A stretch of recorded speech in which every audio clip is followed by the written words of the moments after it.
Eu quero que você abra a sua Bíblia, lá em Marcos 15. Marcos 15, nós vamos ler alguns versículos daquilo que Deus tem colocado no meu coração para compartilhar com você hoje. É um domingo tão especial, domingo de Páscoa, um domingo em que muitas vezes a gente tem deixado a rotina, o cansaço do dia a dia e tantas coisas tomarem, o lugar até de Deus, o lugar do descanso, o lugar da preocupação, o lugar ali em que a gente se entregava para receber algo da parte de Deus, e isso tem arrancado de nós, porque nós estamos tão preocupados com tantas tarefas. Muitos, na hora que escuta a música do Fantástico, dá aquela dor no peito, porque está chegando a segunda-feira, e porque tem tanta coisa para resolver. Eu preciso ser sincero contigo, essa semana foi uma semana bem pesada, com tanta pressão, tantas coisas para resolver, mas todos os dias quando eu acordei, falei: Deus, hoje eu tenho muita decisão para tomar, hoje eu tenho muita coisa para fazer, mas eu não quero que a preocupação, eu não quero que a ansiedade, eu não quero que a pressão das decisões tomem o seu lugar na minha vida. E graças a Deus a semana aconteceu, tudo passou e tive paz nos momentos de paz para tomar as decisões corretas.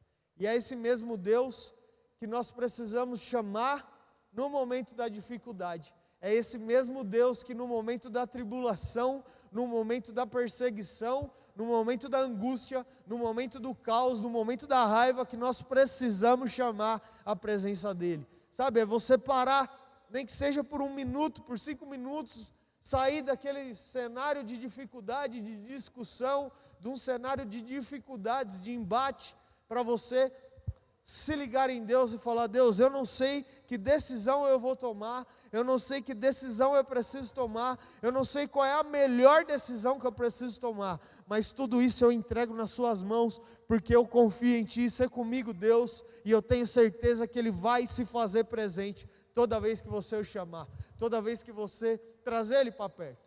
E é verdade que quando se instala um cenário de caos, de medo, de decepção, de mágoa, de frustração, muitas vozes se levantam, e muitas vezes na nossa vida, a voz que se levanta não é a voz da paz, não é a voz da alegria, não é a voz da vida.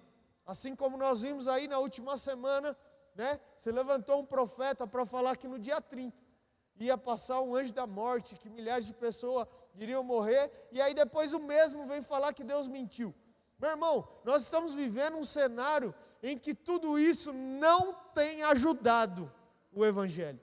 Não tem ajudado o Evangelho. O que nós precisamos é resgatar o Evangelho genuíno, o Evangelho da simplicidade. A gente está querendo florear e enfeitar o pavão onde não precisa. Quem tem que brilhar é Jesus. Quem tem que aparecer é Jesus. Nós não precisamos de florear ou de enfeitar o pavão, porque não tem nada mais lindo do que aquilo que Jesus fez por nós. Não existe nada mais lindo nessa terra do que aquilo que Jesus fez por nós. Então nós não precisamos de outras vozes, nós já temos a voz de Deus. Nós não precisamos de outros sinais, nós já temos o sinal de Deus. E é engraçado, eu preciso falar isso. É engraçado que muitas pessoas têm se levantado nos últimos dias. Deus falou comigo isso, Deus falou comigo aquilo, e Deus fala com ele de manhã, de tarde e de noite, e glória a Deus por isso. Mas nós vemos a vida de Abraão, em que em 100 anos de vida, quando ele estava prestes a cumprir o propósito, uma das promessas de Deus para a vida dele, sabe quantas vezes Deus falou com ele? 7. Em 100 anos de vida, o pai da fé ouviu Deus falar com ele 7 vezes. Mas Deus fala com pessoas manhã, tarde e noite. Pessoas que têm se levantado como falsos profetas para não levar Jesus, mas para perturbar a vida daqueles que já estão sem Jesus. Meu irmão, que você não faça isso. Não republique, não poste, não compartilhe nada que não seja verdade. Você foi chamado para levar o Evangelho da verdade. Para de compartilhar mentiras. Chega de fake news no meio da igreja.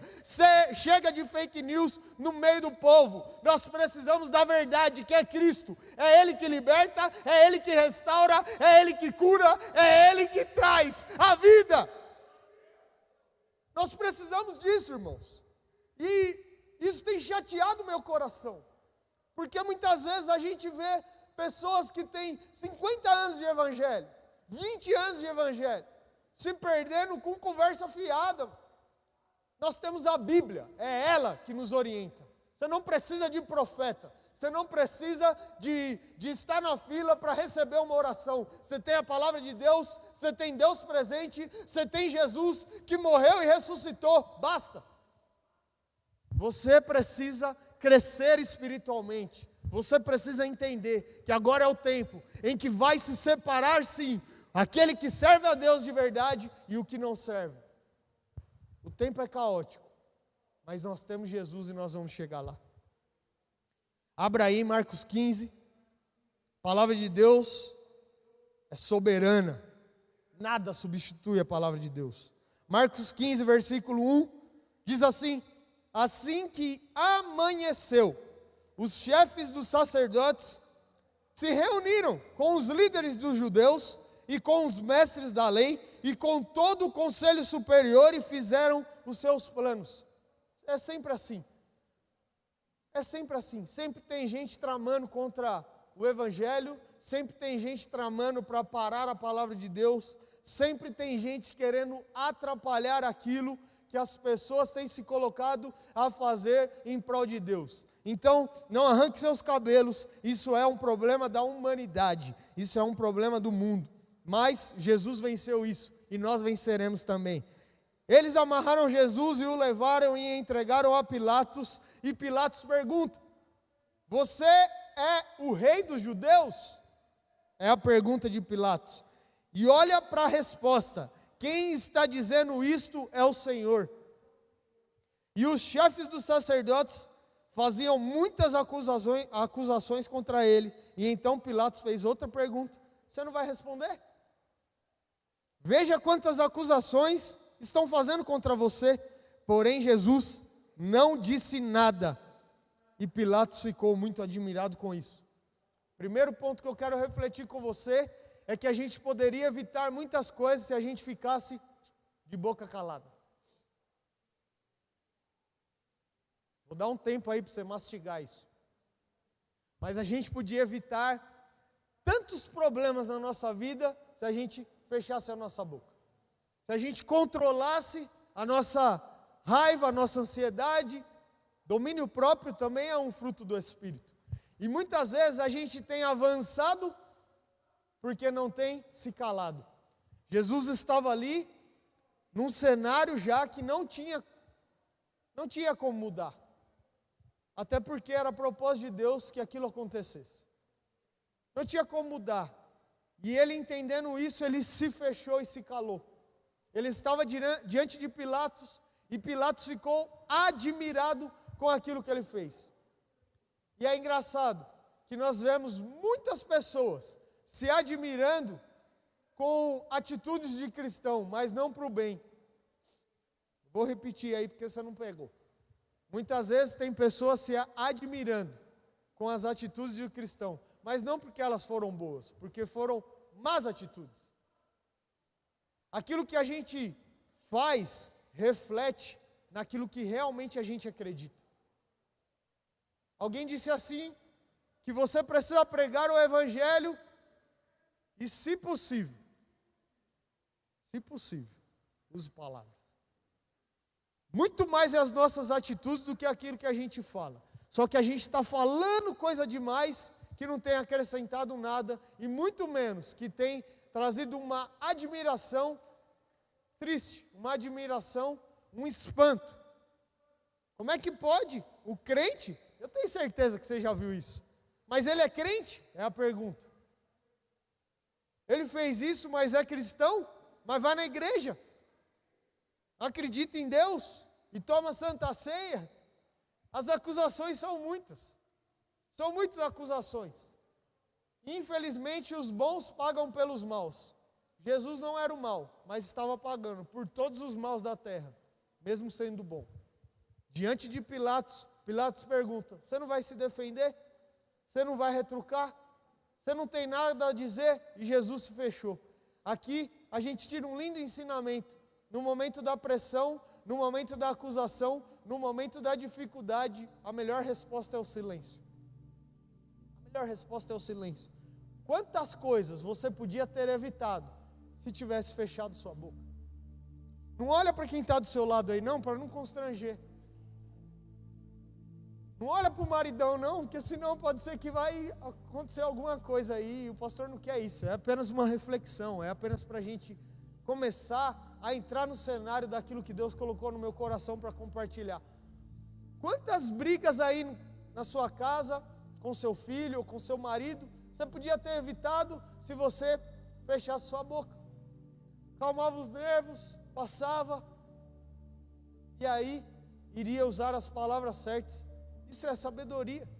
Isso é você também exercer o domínio próprio. Você pode estar pensando assim, pastor, para você é fácil, porque você é cheio do Espírito Santo, porque você é pastor, que você é isso, é aquilo. Meu irmão, eu sou gente igual a você.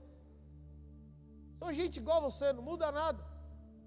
A gente é bom demais em desculpas, a gente é bom demais em não assumir as nossas responsabilidades, mas nós precisamos viver um evangelho puro, um evangelho genuíno, e para isso precisamos domar as nossas atitudes, precisamos domar a nossa boca, tomar cuidado com aquilo que a gente fala, tomar cuidado com aquilo que a gente tem feito. E aí, quero ler com você versículo 5, que diz assim: em toda a festa da Páscoa, o governador costumava soltar um dos presos. Então era um costume soltar um preso na Páscoa. Naquela ocasião, um homem chamado Barrabás estava preso na cadeia, junto com alguns homens que tinham matado algumas pessoas numa revolta. Era uma galera da paz, gente boa. Tinham matado algumas pessoas só por revolta. Eles estavam ali só porque tiveram um dia de fúria. E estavam presos. E no meio dessa galera estava Barrabás. E a multidão veio e começou a pedir, como era o costume, para que Pilatos soltasse um preso. E então ele perguntou: vocês querem que eu solte para vocês o rei dos judeus? Ele sabia muito bem que os chefes dos sacerdotes tinham inveja de Jesus e que era por isso que havia entregado a ele. Mas os chefes dos sacerdotes atiçaram o povo para que pedisse a Pilatos que, em vez de soltar a Jesus, soltassem Barrabás. Pilatos falou outra vez com o povo e ele perguntou: o que vocês querem que eu faça com este homem que vocês chamam o rei dos judeus? E eles gritaram: crucifica. E mais uma vez Pilatos pergunta: que crime ele cometeu? E eles gritaram: crucifica, crucifica.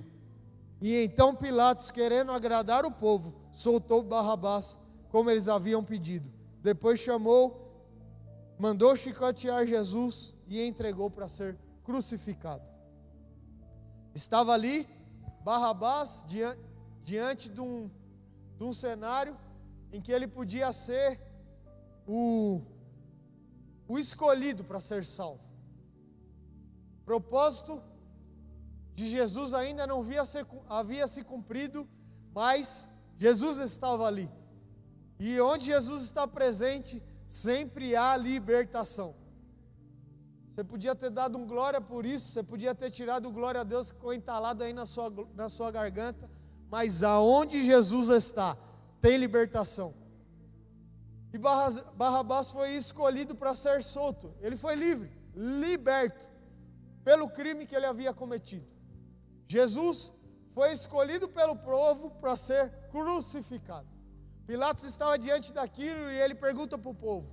A multidão escolheu crucificar Jesus, para que ele tivesse uma morte de cruz. Pilatos, diante daquilo, olhando para aquela cena, vê que Jesus não tinha culpa. Mas mesmo assim, ele estava como se de mãos atadas, porque ele precisava agradar o povo, agradar a multidão. E aqui é o segundo conselho para a minha vida e para a sua. Toda vez que você toma suas atitudes, que você decide, querendo agradar a multidão, pode ser que você está escolhendo errado. Marque isso aí, grave isso no seu coração.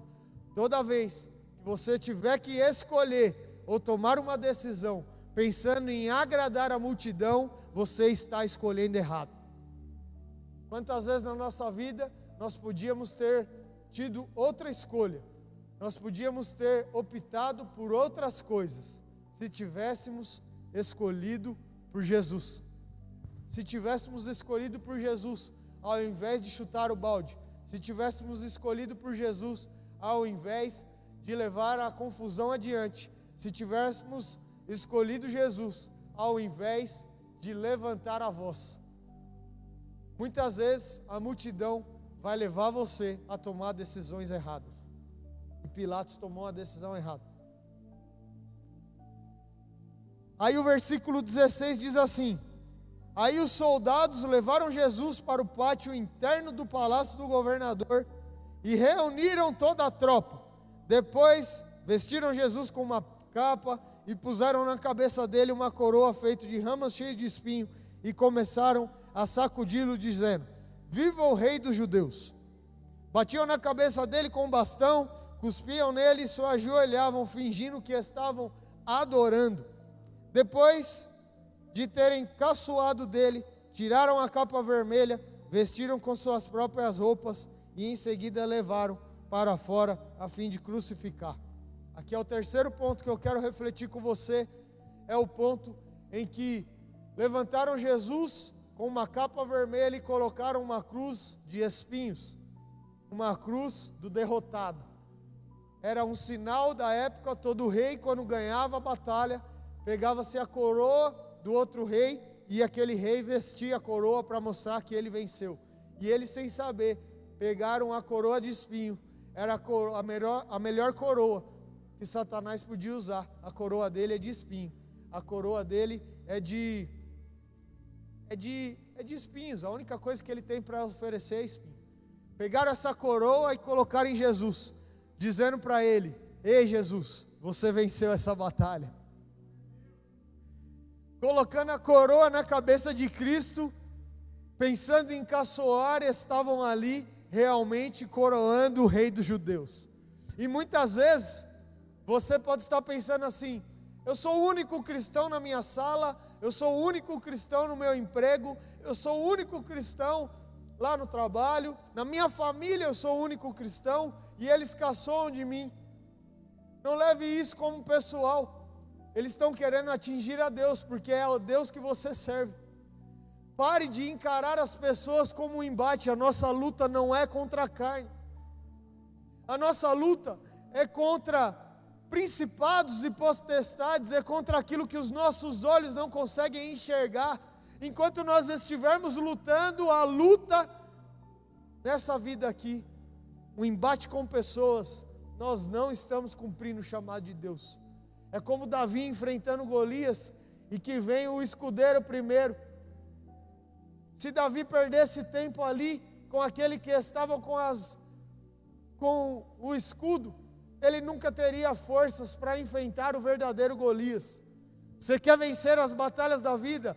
Para de lutar com pessoas, começa a lutar de joelhos. Boca calada, coração naquilo que é propósito e joelhos dobrados. A vitória é certa em nome de Jesus. Nós precisamos entender que a nossa luta nessa terra não é com pessoas. Não é com pessoas. Por mais que o embate está sendo duro, pesado, Jesus é o exemplo. E ele falou assim: ei filhos, no mundo tereis aflição, mas tende bom ânimo, eu venci o mundo. É nessa palavra que nós precisamos estar convictos para ter a fé, o discernimento e a sabedoria para as lutas que virão, para os embates da vida. Quando a gente vê uma luta, né? Eu me lembro do Mike Tyson, do Popó, Anderson Silva, tantos lutadores aí que foram campeões e registraram a sua história, deixaram o nome na história. Quando eles estavam ali, por mais que o técnico sabia que já tinha identificado a brecha no adversário, por mais que ele já tivesse lido o embate, não era ele que colocava a mão, não era ele que estava com a luva na mão para acertar o rosto do adversário. Embora ele pudesse estar gritando ali: não, vai de jab, vai de direto, faça isso, faça aquilo, esquiva, defende. não era ele que estava ali.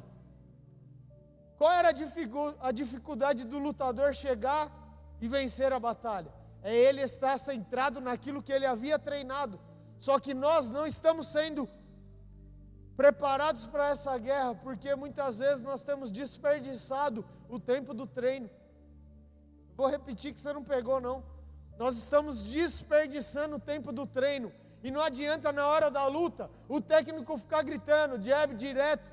Sabe por quê? Porque a gente não se preparou para estar naquela luta. E aí a gente quer vencer a luta na porrada. A gente quer vencer a luta no chute. A gente quer até vencer a luta na mordida. Meu filho, nós só vamos vencer a batalha joelhos dobrados, coração em Deus e boca fechada. É assim que nós vamos vencer, porque quem luta por nós é o próprio Deus. Toda vez que você assume a luta e você vai para a batalha, você está falando assim para Deus: Deus, pode deixar que essa eu assumo, eu me viro sozinho. Então comece a deixar Deus lutar por você. Comece a se dobrar e deixar que Deus lute por você, que Ele entre na batalha por você. E eu já vou encerrando, quero ler com vocês, versículo 21, no caminho, os soldados encontraram um homem chamado Simão, que vinha do campo para a cidade. Esse Simão, o pai de Alexandre e Rufo, era da cidade de Cirene. Os soldados obrigaram Simão a carregar a cruz de Jesus. A cruz não era dele, a cruz era de Jesus, mas os soldados obrigaram ele a carregar a cruz. Você pode estar chorando, pensando assim: pastor, mas essa cruz não é minha. E se Deus escolheu você para ser como Simão, para carregar por um curto período, a cruz, para que Jesus realmente venha a ser representado em você. Por um curto período você assume sair da batalha e ativa a batalha de joelhos, pedindo o auxílio de Deus. Por um curto período, muitas vezes na nossa vida, nós precisamos deixar Jesus usar a nossa vida, Jesus usar a nossa lágrima, Jesus usar o nosso sofrimento para resplandecer a glória dele. Você pode estar pensando assim: pastor, aonde é que o senhor quer chegar com isso? Meu irmão, tem um versículo na Bíblia que diz assim: todas as coisas cooperam para o bem daqueles que temem e amam a Deus. É verdade que nossa vida aqui na terra, a gente muitas vezes quer desfrutar das coisas boas e queremos nos esquivar das coisas ruins. Mas pode ser que em um período da nossa vida, Deus encontrou em nós o coração para mudar a história, às vezes, de uma pessoa, de uma família, ou de uma região, de uma cidade, de um povo. E pode ser que está doendo tanto, que está pesado de carregar, que está difícil de levar, mas é por um curto período, é por um período necessário para que seja cumprido o propósito de Deus. O que eu quero trazer para a sua vida nesse momento é que pode ser que você foi escolhido por Deus nesse momento para carregar essa cruz, para levar esse peso e esse fardo que não era seu, mas haverá uma recompensa. Você vai morar no céu, você vai desfrutar da eternidade. Então pare de olhar para a dificuldade e comece a olhar para o Deus da dificuldade, para o Deus que venceu a dificuldade e para o Deus que une propósitos em meio à dificuldade. Existem tantas coisas nessa vida que a gente só vai entender depois que a gente passou. Eu tenho certeza que se eu colocar aqui agora para você escrever: pastor, isso é verdade, aconteceu comigo, você vai encher esse chat aí de testemunho. Mas quando a gente está no meio do buraco, quando a gente está no momento da tribulação, quando a gente está no momento de dor, a gente não consegue enxergar a mão de Deus. Só que depois que tudo isso passa, faz sentido demais, e a gente fala assim: meu Deus, como é que eu não vi? Deus estava cuidando de tudo, Deus estava cuidando de tudo, e eu, preso apenas no momento da dificuldade, não consegui enxergar. E você sabe da história, Jesus é crucificado, a cruz dele é levantada, mas junto com ele, 2 ladrões, um à sua esquerda e um à sua direita, ali representando toda a humanidade pecadora. Toda a humanidade pecadora estava ali representada ao lado de Jesus através daqueles 2 ladrões.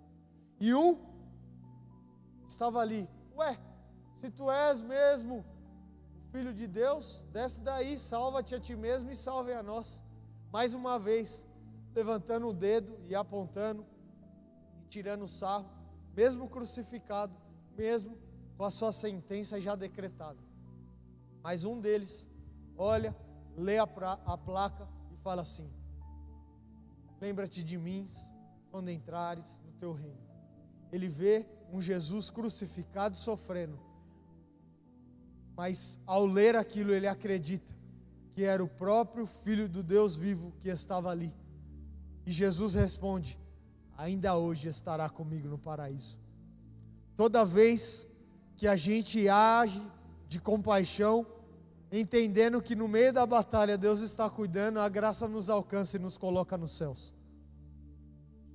Eu vou repetir mais uma vez para você pegar. Toda vez que você recebe da graça de Deus, que você entende que através do sacrifício de Jesus a graça te alcança, uma janela no céu é escancarada e você tem a oportunidade de desfrutar dessa graça na eternidade dos céus. É isso que Jesus quer. É isso que Deus tem feito comigo e contigo nessa noite. Então, a porta da graça está aberta, meu irmão. Independente das acusações, independente dos desafios, independente dos embalos, independente de tudo aquilo que tem acontecido contra a sua vida, a porta da graça está escancarada e Jesus está olhando para a minha vida e para a sua, falando: filho, se creres, estará comigo ainda hoje no paraíso. Estará comigo. O paraíso não é algo distante, o propósito de Deus não é algo distante, é algo que está acontecendo aqui e agora, e você pode desfrutar disso. É tão simples, é só você aceitá-lo como o único e suficiente Salvador. Pode ser que você nunca teve essa oportunidade e está conosco nessa live agora. Como é que você vai fazer isso? Você vai colocar a hashtag aí: eu quero Jesus. Eu quero Jesus na minha vida, eu quero Jesus na minha casa, eu quero Jesus nas minhas atitudes, eu quero Jesus até meu último dia nessa terra. Coloque essa hashtag aí, nós queremos orar com você, abençoar a sua vida, abençoar a sua trajetória nos próximos dias. Pare de olhar para as dificuldades, pare de olhar para a cruz, pare de olhar para o peso que você está carregando. Olhe para Jesus, o autor e consumador da nossa fé. Sabe, aquele Jesus que se entregou como um cordeiro para ser imolado, mas para que todos nós tivéssemos vida. E ali, os 2 ladrões estavam diante do Salvador, do Messias, do Filho do Deus vivo. E um desfrutou da graça. Um desfrutou da graça. Pode ser que essa seja a primeira e a última oportunidade que Deus está te dando para você se consertar diante dele, para você aceitá-lo como o único e suficiente Salvador e mudar a trajetória da sua vida. Então faça isso agora. Eu quero Jesus. Queremos orar com você. Feche teus olhos, coloque a mão no seu coração, você que pode. Pai, tua palavra ministrada, que toque os corações daqueles que estão conosco, Senhor, nessa live, aqueles que vão estar assistindo também depois. Pai, que a graça do Senhor venha alcançar cada um de nós, que nós venhamos ser, Senhor, cheios, não só do Teu Espírito Santo, mas também cheios da Tua misericórdia, também cheios da Tua sabedoria, Pai, para tomarmos as decisões corretas. Nós não precisamos, Senhor, de profetas do caos, não precisamos, Senhor, de muitas vozes. A única voz que nós precisamos, latente no nosso coração, é a tua voz dos céus, e ela está aqui conosco nessa noite. Reconhecemos o sacrifício do Senhor Jesus e tomamos posse da eternidade que Ele nos dá. Mas, Pai, nós oramos e intercedemos por aqueles que estão sendo, Senhor, açoitados, que estão sendo, Senhor, acusados, por aqueles, Senhor, que têm sofrido pelo Teu Evangelho. Pai, oramos pelas decisões que os Seus filhos precisam tomar nos próximos dias. Oramos, Pai, para que toda pressão, que todo caos, que todo medo, que toda angústia, toda dúvida, seja arrancada, Senhor, do coração dos Teus filhos. Que no lugar disso, venham os 7 frutos do Espírito. Pai, eu oro para que haja um derramar da graça, um derramar da misericórdia, um derramar, Senhor, da manifestação da Tua glória. Tudo que nós queremos nessa terra, Senhor, é alegrar o Teu coração. Tudo que nós queremos, Senhor, é ver cada dia mais vidas libertas, restauradas, salvas, para o louvor da Tua glória. Que elas venham ser agora alcançadas pela Tua poderosa mão. Pai, sopra o Teu vento, Deus, em cada casa, em cada coração.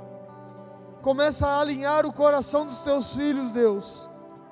Começa a trazer, Senhor, o domínio próprio, o discernimento do Espírito, para poder entender, Senhor, as ações que precisam tomar nos próximos dias. Deus, eu oro, Pai, para que a fé de cada um deles, Senhor, venha a ser fortalecida, que não venha desfalecer a fé de nenhum dos nossos, Deus. Estamos distantes, Senhor, distantes do olho, distante do abraço, mas o Senhor nos conecta através do amor de Cristo. E por isso, Senhor, nós oramos para que nenhum dos seus se perca, para que cada dia mais, Senhor, a Tua graça venha alcançar e encontrar os corações contritos. Pai, manifesta a Tua glória, Deus.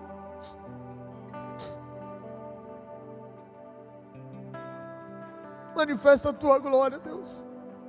Toca os corações. Visita o que está cansado, o que está oprimido. Traga esperança, Deus. Ah, Senhor, renova as misericórdias. Alinha o desejo do coração, meu Pai. Muitos têm tentado, mas não têm conseguido. E por isso eu oro, Deus. Eu oro para que o Senhor venha aquecer o coração de cada um dos Teus filhos. Para que a gente venha cada dia mais estar no centro da Tua vontade, Pai. Nós queremos, Senhor, poder nos alegrar, sabendo que estamos fazendo aqui é para que vidas venham ser altamente, Senhor, impactadas pelo poder do Teu Evangelho. Não é a força do nosso, não é apenas a vontade do nosso coração, mas é a Tua vontade, Deus. Que ela seja feita. Eu oro, Senhor, por cada pai que está, Senhor, desesperado. Eu oro por cada mãe, meu Deus, que tem visto o sofrimento dos filhos. Restaura, Senhor, as nossas famílias. Restaura, Senhor. Traga força àquele que não tem força. A Tua palavra diz que o Senhor multiplica a força daquele que não tem nenhum vigor. E por isso eu oro, Deus. Entra, Senhor, colocando a força, colocando de pé o que está caído, Pai. Não sabemos, Deus, quanto tempo ainda estaremos assim, mas que que não se apague a chama em nosso coração, que a nossa fé venha a ser fortalecida, Deus, pela Tua presença. Manifesta a Tua glória agora, Senhor. Nós precisamos dela amanhã, já utilizamos dela ontem, mas nós precisamos dela agora. É a Tua graça agora, é a Tua glória agora. Não estamos aqui, Senhor, pedindo nada demais, é um socorro, é um grito de socorro que precisa ser atendido, Deus. A Tua palavra diz: aonde 2 ou mais estão reunidos, ali o Senhor está. Eu creio que o Senhor está conosco, então alcance agora os corações. Quantos precisam de Jesus? Quantos reconhecem esse Jesus que se entregou por inteiro na cruz para que nós tivéssemos vida? Meu irmão, nada faz sentido se não for através do amor de Jesus. Agarra na cruz de Jesus agora, agarra na palavra de Deus, que você viverá os melhores dias de sua vida. Eu declaro e profetizo: o choro pode durar uma noite, mas a alegria vem pela manhã bem cedo.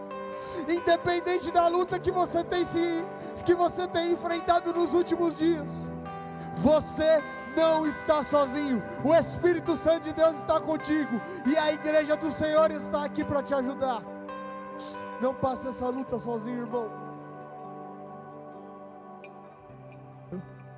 Que a palavra do Senhor venha trazer vida no seu coração, que você venha mudar as suas atitudes, e cada dia mais viver a boa, perfeita e a agradável vontade de Deus. Nós vamos celebrar uma canção aqui, enquanto você vai preparar aí, pegar o seu kit ceia ou preparar o seu suco de uva, para a gente celebrar. Vamos juntos exaltar o nosso Rei Jesus.